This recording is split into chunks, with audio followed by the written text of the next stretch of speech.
In today's Know Your Rights feature, we're going to take a look at auto accidents and what you need to include in your claim to have a successful claim, if you will. Catherine Stone from Barbas Law is back, and we are so glad you're back because last time we left off, we started to talk about pain and suffering from an auto accident, and it's kind of a gray area. Well, everyone hears and talks about, and that's one of the biggest questions when a client comes in to meet with us initially, is they want to know how much is their case worth for pain and suffering, because they hear about jury verdicts where someone's awarded, millions of dollars because they were of pain and suffering from an accident.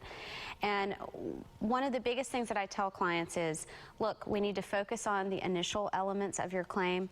How bad are you hurt, your medical bills, your loss in income, and really and truly when we evaluate a claim, your pain and suffering is one of the last things that we look at, because if you take it in front of a jury, you're going to be left to what that jury thinks with regards to pain and suffering. So I always tell clients it could be zero or it could be infinity and beyond with regards to pain and suffering.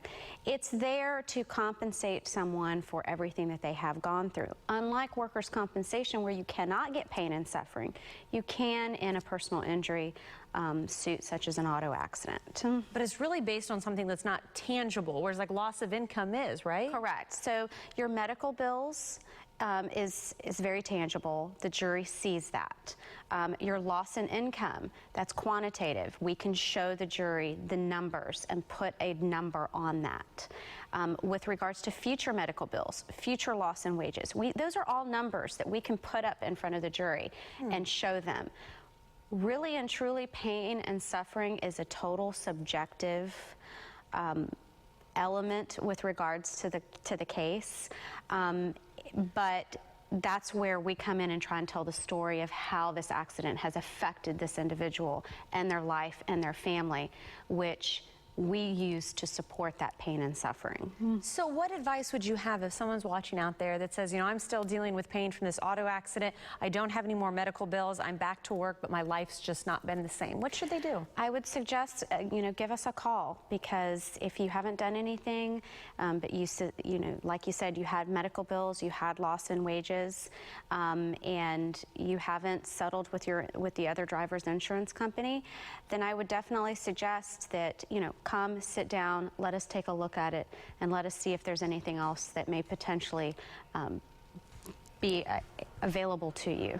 So is there anything that, making the phone call, of course, is there anything else that people can get around? I know we've talked about auto accidents before, and there's several elements that they need to have for a successful case. Anything in this kind of situation? With regards to pain and suffering, if you've got the medical bills and you've got the permanent impairment rating, or if you have loss in wages, not every client has loss in wages. Some clients are able to continue to work because of the nature of their job.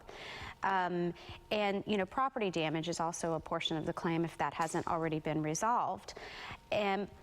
But again, that's where we sit down with the client and we're going to look at every single element possible.